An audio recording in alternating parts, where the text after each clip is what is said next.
बिस्मिल्लाहिर्रहमानिर्रहीम। मैं साकिब मुश्ताक। हमारा व्लॉग जनूबी पंजाब के उन अज़ला में लोधरा पायलट प्रोजेक्ट जो है वो कोशा हैं चाइल्ड अब्यूज़िंग को रोकने के लिए, चाइल्ड लेबर को रोकने के लिए, और जो बेसिक ह्यूमन राइट्स हैं आईन पाकिस्तान में जो दर्ज हैं, मेंशन हैं, उनकी बहाली के लिए, उनकी आगाही के लिए और घर घर पहुँचाने के लिए आज ज़िला कौंसल हाल में एक सेमिनार का इनेकाद किया गया, जिसमें डिस्ट्रिक्ट पुलिस ऑफिसर समेत ज़ेर सदारत DC लोधरा इमरान कुरैशी साहब थे।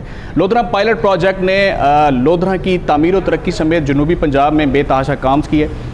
आज एक बड़ा ज़बरदस्त सेमिनार कंडक्ट किया गया जिसमें तमाम मकातब फ़िक्र के लोगों ने शिरकत की, जिसमें ये बावर कराया गया कि ये जो हमारे बच्चे हैं हमने उनको बचाना है, रिश्तों की परवाह नहीं करनी।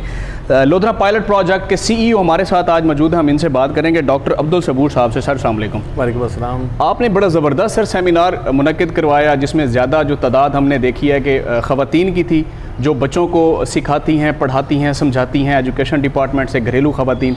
तो ओवरऑल आज के सेमिनार का जो फ़ीडबैक था वो क्या था, वो बताइएगा पहले। देखिए, एक तो पहली बात ये है कि जैसे आपने बताया कि इस सेमिनार में मुख्तलिफ मकतबा फ़िक्र के लोग थे, जिसमें ख़वातीन की एक बड़ी तादाद थी, और बहुत खुशी की बात है कि इसमें DPO साहब भी तशरीफ़ लाए, DC लोधरा भी तशरीफ़ लाए, और गवर्नमेंट के भी तमाम महकमों की रिप्रजेंटेशन थी। ये जो आज का सेमिनार था ये हमारे आवाज़ 2 प्रोजेक्ट का हिस्सा है। आवाज़ 2 प्रोजेक्ट में हम कोशिश कर रहे हैं एक ऐसी होलिस्टिक अप्रोच के साथ, यानी कोई, आपको पता है, कोई एक अकेला सेगमेंट इतने बड़े चैलेंजेस का मुकाबला नहीं कर सकता। ख़ास तौर पर जब चाइल्ड प्रोटेक्शन की बात हो, चाइल्ड लेबर के ख़ात्मे की बात हो रही हो, ख़वातीन पर होने वाले तशद्दुद के ख़ात्मे की बात हो रही हो, मिनॉरिटीज़ की, पर्सन विद डिसेबिलिटी के हकूक़ की बात हो रही हो, तो हमने ये कोशिश की, और इस प्रोग्राम के तहत हम आवाज़ 2 के तहत ये कोशिश कर रहे हैं कि गवर्नमेंट, सिविल सोसाइटी, शहरी अंजमनें और मुख्तलिफ जो मकतबा फ़िक्र के लोग हैं उनको इकट्ठा करें एक फ़ोरम में। हम मिलजुल कर ना सिर्फ लोगों को आगाही दें कि किस तरह से चाइल्ड के मसले हैं क्या, किस तरह से उनको ओवरकम कर सकते हैं, हम अपनी डे टू डे मामलात में किस तरह से इसमें बेहतरी ला सकते हैं। इसी तरह जैसे मैंने बाकी बताया, दूसरे थीमेटिक एरियाज़ हैं मिनॉरिटीज़ के हवाले से, ख़वातीन के हवाले से, ट्रांसजेंडर के हवाले से, और पर्सन विद डिसेबिलिटी के हवाले से। तो आवाज़ 2 जो प्रोजेक्ट है बुनियादी तौर पर महरूम और नज़रअंदाज तबकात को मेन स्ट्रीम करने की एक कोशिश है जो हम सबको मिलकर करनी है। और आज बहुत खुशी की बात है कि इसमें डाइवर्स ग्रुप यहाँ पर था, और हमने मिलकर पिछले साल का जायज़ा लिया कि हम कहाँ खड़े हुए हैं। चूँकि ये 12 जून इंटरनेशनल चाइल्ड डे के हवाले से सेलिब्रेट किया गया, तो हमने रिफ़्लेक्ट किया कि क्या सूरत हाल है और अगले साल की क्या हिकमत अमली हो सकती है। लोधरा को ज़िले का दर्जा मिले तकरीबन 28-30 साल का अरसा जो है वो बीत चुका है। इन 28-30 सालों में किसी ने कोशिश नहीं की कि चाइल्ड वेलफेयर ब्यूरो का कोई यहाँ ऑफिस बने या उसकी कोई बिल्डिंग हो जिस पर प्रॉपर काम किया जाए। लोधरा पायलट प्रोजेक्ट ने जब काम स्टार्ट किया तो आज डिप्टी कमिश्नर लोधरा इमरान कुरैशी साहब ने भी अपनी गुफ्तगू में फरमाया कि हम उसके लिए जगह तजवीज़ कर रहे हैं, LPP हमारे साथ लियाज़ोन में है, राब्ते में है, हम इसको जो फाइनल एक शक्ल है वो देने जा रहे हैं। आप क्या समझते हैं कि जब वो चाइल्ड लेबर का ऑफिस बनेगा तो उस पर जो चाइल्ड अब्यूज़िंग है या बच्चों पर जो तशद्दुद हैं या जो दीगर प्रॉब्लम्स आ रही हैं, कम उम्री की शादी, वो किस कदर हम काबू कर पाएंगे? देखिए जी, बहुत ये सिग्निफिकेंट तब्दीली होगी अगर लोधरा में child protection bureau full fledge functional हो। और लेकिन ये एक तरह से एक्नॉलेजमेंट भी है उन तमाम कोशिशों की जो आवाज़ 2 के तहत हमने की। मुझे बहुत खुशी है आपको ये बताते हुए, पिछले 1 साल में जो हमारे विलेज फोरम हैं, हमारा तहसील फोरम्स हैं और फिर डिस्ट्रिक्ट फोरम है, इन्होंने मिलकर 122 ऐसे मामलात हैं जिसको हाईलाइट किया जो चाइल्ड लेबर से रिलेटेड थे या चाइल्ड अब्यूज़ से रिलेटेड थे। और मुझे बहुत खुशी है कि उसमें से 91 हल हुए, पुलिस की मदद से, सोशल वेलफेयर की मदद से, चाइल्ड प्रोटेक्शन ब्यूरो की मदद से। अब जब इतनी सक्सेस है और एक जब उसकी कोई फॉर्मल चाइल्ड प्रोटेक्शन ब्यूरो मौजूद नहीं है लोधरा में, तो आप यकीन माने जब ये बन जाएगा तो लोगों की रिहैबिलिटेशन के लिए, ख़ास तौर पर उन बच्चों की जो विक्टिम्स हैं, बच्चियों की रिहैबिलिटेशन के लिए एक बहुत अच्छा मौका होगा और हम इसको बहुत आगे ले जा सकते हैं। डिप्टी कमिश्नर साहब ने अपना कॉन्सेंट दिया, वो ज़मीन इसके लिए मुख्तस कर रहे हैं। हम बासियत NGO भी कंपेन करेंगे, कोशिश करेंगे कि हम कहीं से फ़ंड मिलजुल कर रेज़ करें ताकि लोधरा के लिए एक state of art child protection bureau हो। मैं एक और अर्ज़ करना चाहता हूँ, जो देखिए हम बिलीव करते हैं आवाज़ 2 एक प्रोजेक्ट नहीं है, ये प्रोग्राम है। और हमें बच्चों को इस तरह देखना चाहिए कि हमारे सब के बच्चे तभी प्रोटेक्टेड हैं जब हम किसी के बच्चे को प्रोटेक्ट करेंगे।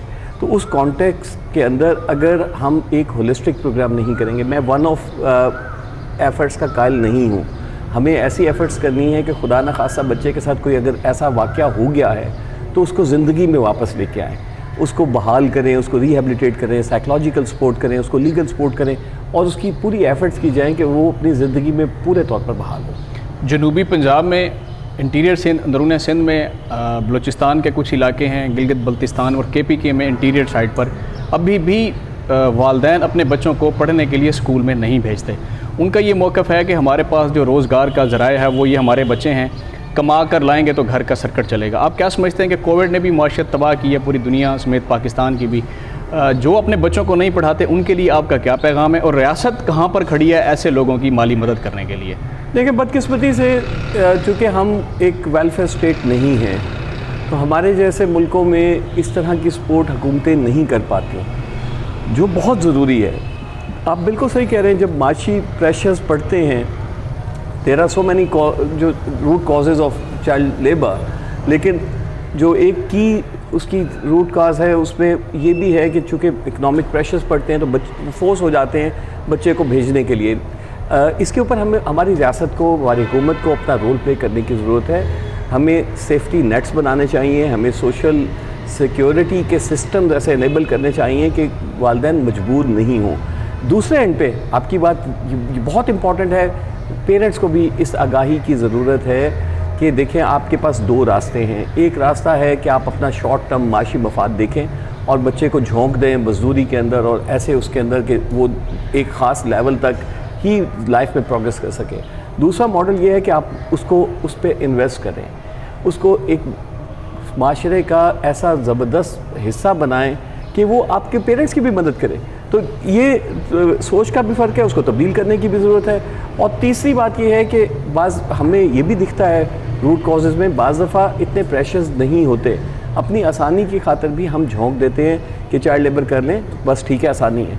पेरेंट्स की ज़िम्मेदारी है, माँ बाप की, कि आपने जो कि आपके बच्चे हैं, अल्लाह ताला ने आपको औलाद दी है, उनको पालना पोसना आपकी ज़िम्मेदारी है, बच्चे की ज़िम्मेदारी नहीं है।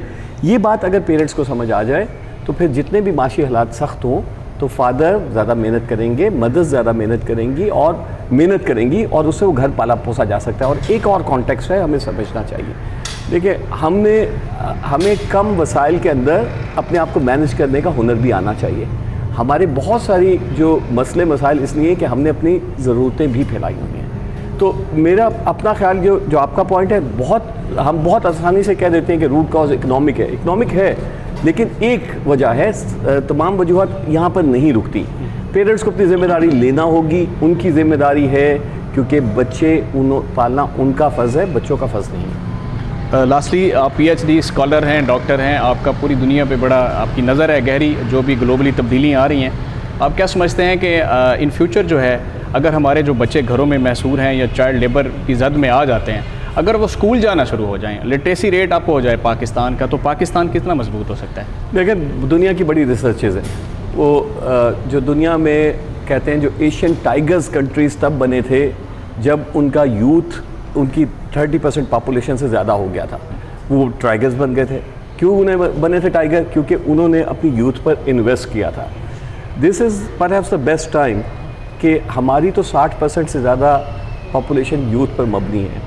हम उनको एजुकेशन दे दें, हम उन्हें हुनरमंद बना दें, तो पाकिस्तान भी टाइगर बन सकता है, जैसे बाकी एशियन टाइगर्स की हम मिसालें दिया करते थे।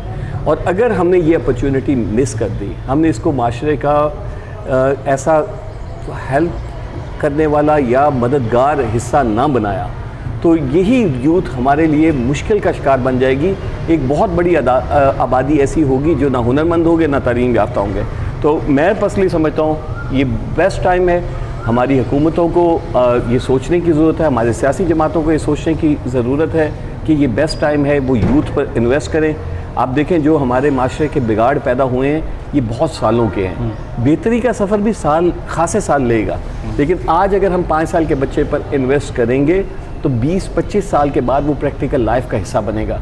तो जब वो प्रैक्टिकल लाइफ का हिस्सा बनेगा तो आप खुद अंदाज़ा लगा लें कि अगर हम ज़्यादा तादाद अपनी लेबर पैदा कर रहे हैं या ज़्यादा तादाद हम अपनी स्किल्ड लेबर पैदा करनी है। या ज़्यादा तादाद हमने साइंटिस्ट पैदा करने हैं, ज़्यादा तादाद इंजीनियर्स, डॉक्टर्स, प्रोफेशनल्स पैदा करने हैं, तो ये हमारी चॉइस है। और this is the best time. जैसे आपने बताया, मैं पर्सनली समझता हूँ कि हम अपनी तारीख के ऐसे अहम मोड़ से गुजर रहे हैं कि अगर हम यूथ पर इन्वेस्ट कर लें तो अगले 20-25 साल के बाद पाकिस्तान दुनिया के तरक्की याफ्ता मुल्कों में शामिल हो सकता है। एक्सीलेंट डॉक्टर साहब, बहुत शुक्रिया। ये सुना आपने डॉक्टर अब्दुल सबूर जो CEO हैं लोधरा पायलट प्रोजेक्ट के, हाली प्रोफेशनल हैं, ग्लोबली तब्दीलियों से भी बड़े आगाह हैं। आइए लोधरा पायलट प्रोजेक्ट की इस कैंपेन का हिस्सा बनिए, अपने बच्चों को स्कूल भेजिए। डिस्ट्रिक्ट एडमिनिस्ट्रेशन इमरान कुरैशी का भी ये पैगाम है, हुकूमत पंजाब का भी ये पैगाम है, और हुकूमत पाकिस्तान भी उन बच्चों के साथ खड़ी है जो घरों में मैसूर हैं। तालीम मुफ्त कर दी गई है, वो आपके सामने है सूरत हाल। अपने बच्चे बचाइए, रिश्ते नहीं। अपना ख्याल रखिएगा। अल्लाह।